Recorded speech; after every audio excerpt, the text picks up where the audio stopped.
Halo semuanya, kita kembali bertemu pada pelajaran biologi. Kali ini Lindri akan menjelaskan bagian 2 dari jaringan tumbuhan ya. Kemarin kalian sudah belajar tentang macam-macam jaringan dan fungsinya. Sekarang kita akan bahas anatomi tumbuhan. Nah, anatomi tumbuhan berarti kita akan membahas bagian dalam dari tumbuhan itu. Bagaimana sih susunan jaringan-jaringan itu menyusun tumbuhan? Di mana letaknya epidermis, di mana letaknya parenkim, di mana letaknya jaringan angkut. Nah, kita akan bahas hari ini.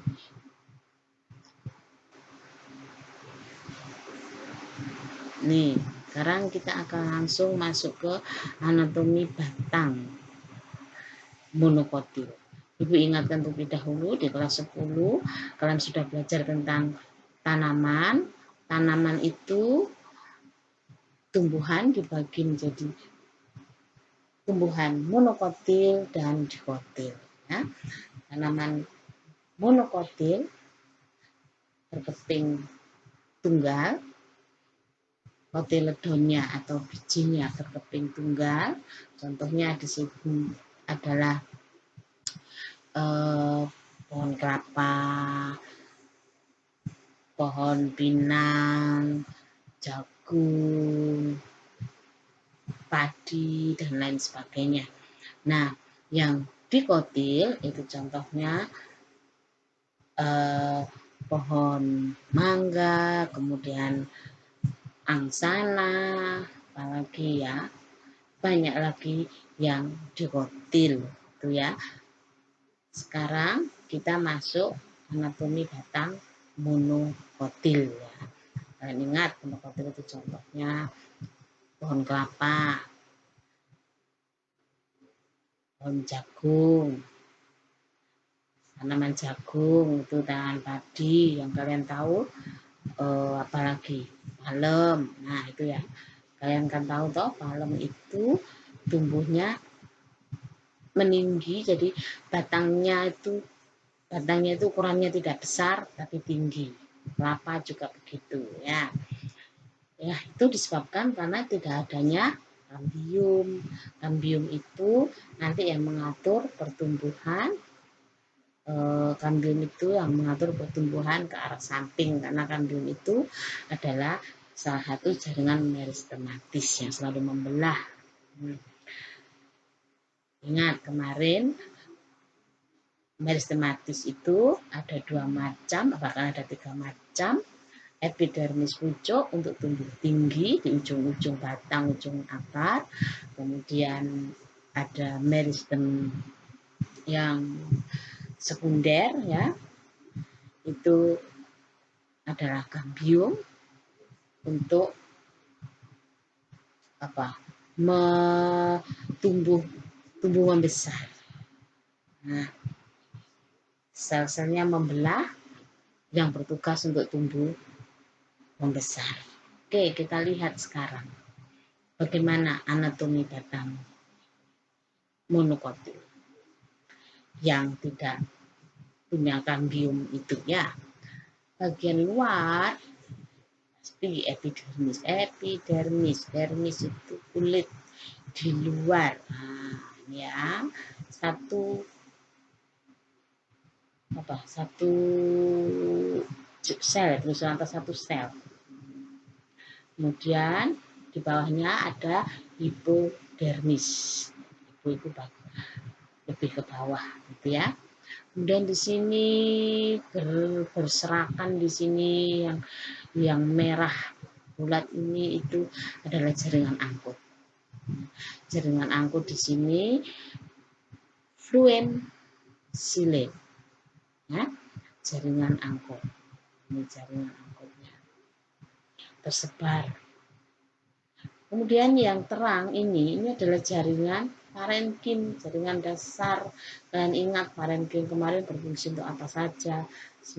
Hampir semua fungsi dijalankan oleh jaringan parenkim, jaringan dasar. Jadi dia yang memenuhi, yang memadati struktur dari tanaman itu. Makanya dia disebut jaringan parent dasar. Nah, ini kalau dijelaskan lebih lagi ya, epidermis, hipodermis, kemudian di sini ada jaringan angkut, pencar-pencar, fluem, xilem. Dan lebih ke dalam itu ada ground tissue, jaringan dalam. Nah, kita bisa sebut silinder pusat gitu ya. Ini kita lihat perbedaannya dengan dikotil. Yang dikotil ini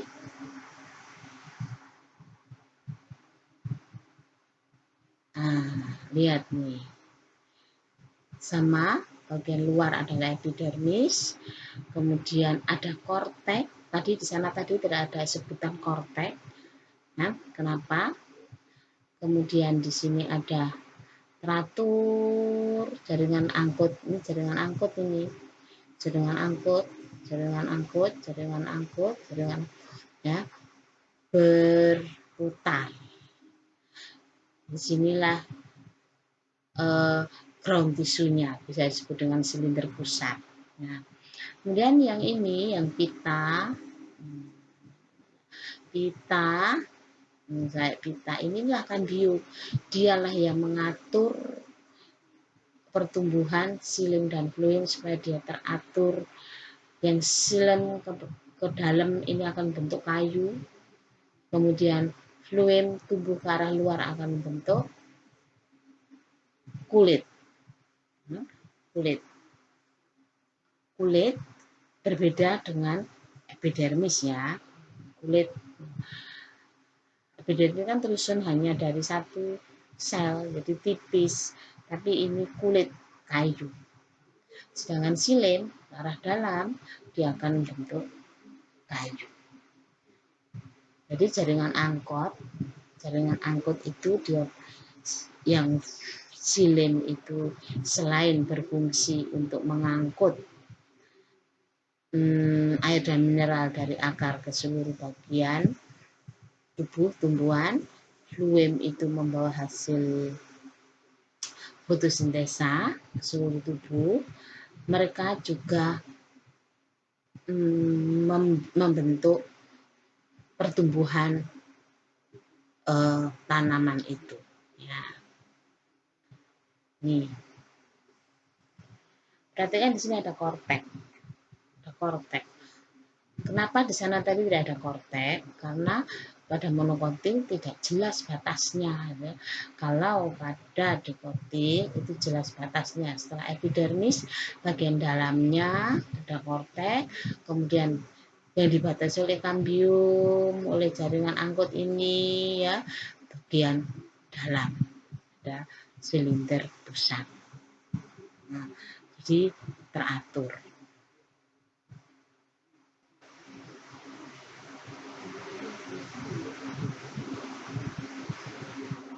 Perbedaan susunan berkas pengangkut batang monokotil dan dikotil. Ini lihat ya, berkas angkutnya tersebar, tidak teratur, sehingga di sini korteknya itu tidak jelas, makanya dia tidak disebut kortek. Kemudian di sini kan jelas, ini kan kambium, ini xilem, ini fluem, ini epidermis, kemudian kortek ya, dan jaringan silinder pusat.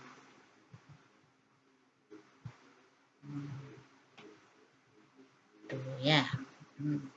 Saya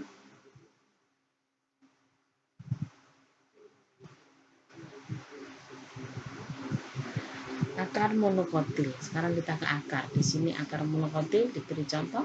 Akar semeis itu adalah jagung. Epidermis paling luar, dan di sini ada kortek ya. Lihat ini jelas juga kan. Nah, ini fluem xilem, fluem, xilem. Jadi yang kecil-kecil ini fluem, xilem, fluem, xilem. Nah, ya, korteks ini antara epidermis dengan ada istilahnya endodermis. Dermis yang bagian dalam. Kemudian ada empulur. Ingat sekali lagi, korteks maupun empulur tersusun atas jaringan parenkim yang memenuhi tubuh tanaman itu. Bagian stele ini silinder pusat. Silinder pusat itu ya ini rangkaian endodermis sampai seluruhan ini bagian dalam ya.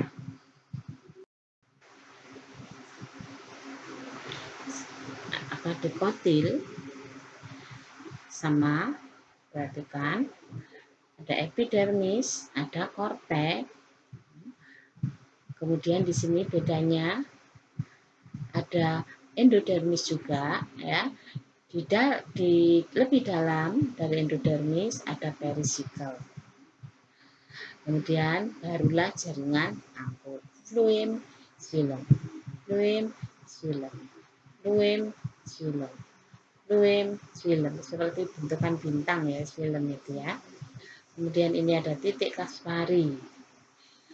Pita Kaspari. Pita Kaspari itu adalah bagian yang bisa dilewati oleh air dan mineral.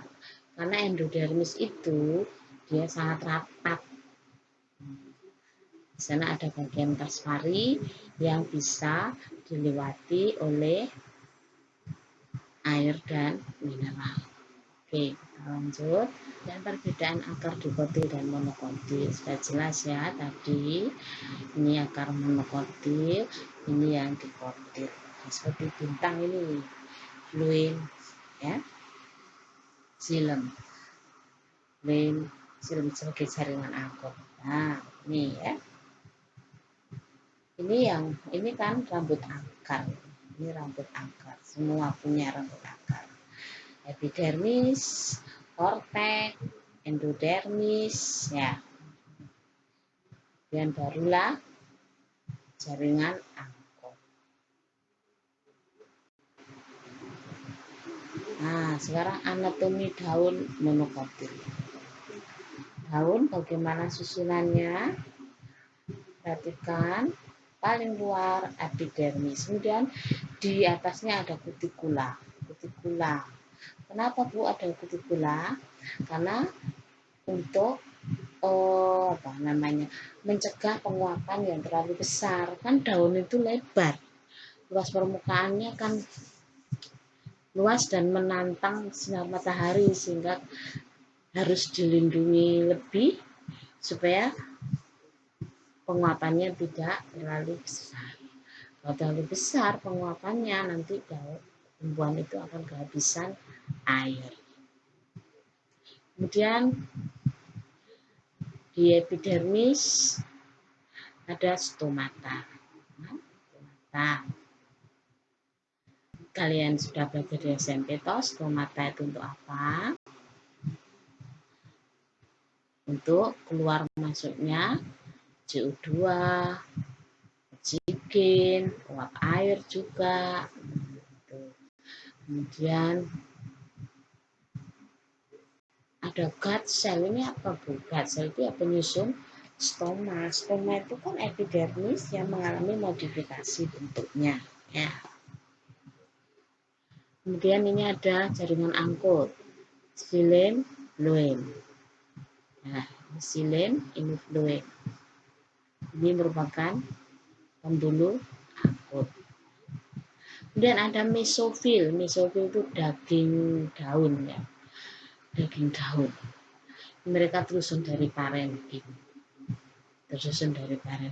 Pokoknya yang memenuhi organ tumbuhan itu, jaringan tumbuhan itu mesti jaringan parenkim. Kemudian di sini ada epidermis bagian bawah. juga ada stoma. Stoma lebih banyak ada di epidermis bawah. Kenapa? Ayo pikir sendiri, kenapa kok lebih banyak di epidermis bawah?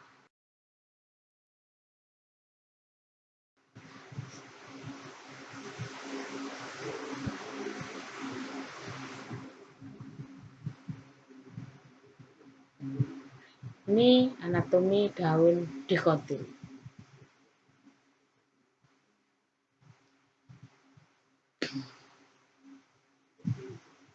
Anatomi daun dikotil, ada epidermis, ya, ada di sini ada parenkim palisade atau jaringan palisade, jaringan tiang, ada jaringan spon atau parenkim spon karena mereka adalah jaringan parenkim, dan ada jaringan angkut, fluid, xilem. Kemudian ada epidermis bawah. Nah, ini lihat, ada stoma. Jaringan apa ini namanya? Jaringan palisade atau jaringan tiang, jaringan spon itu banyak mengandung klorofil yang hijau-hijau ini.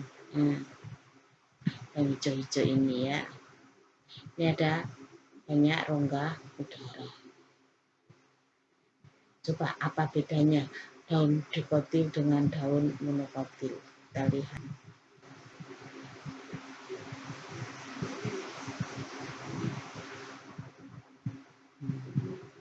Perbedaan struktur daun dikotil dan monokotil.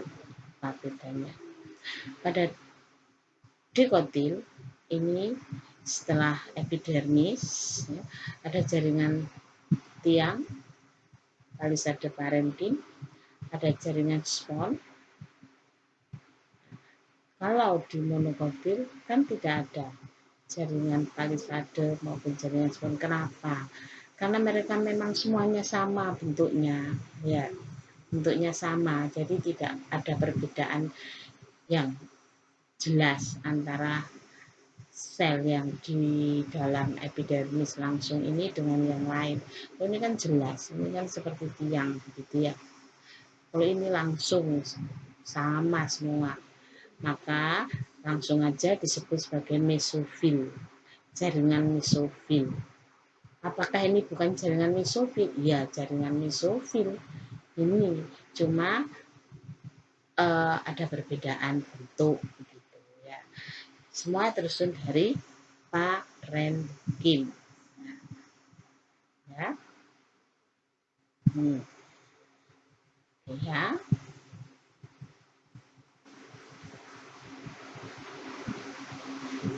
Bunga sekarang SMP kalau sudah banyak belajar tentang bunga, ibu sebentar saja. Ini mahkota yang selalu tampak indah, dan kepala sari, ini tangkai sari, ya, ya, benang sari. Di dalamnya di sini kepala sari ada serbuk sari, di dalam kepala sari itu, dan ini ada putih, ya, kepala putih, tangkai putih, dan ada bakal biji.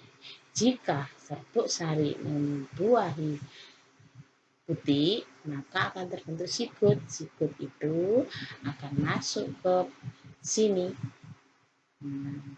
Disinilah akan terbentuk biji. Nah, oke, begitu. Kemudian ini kelopak bunga. Kemudian ada dasar bunga dan tangkai bunga. Oke, terima kasih.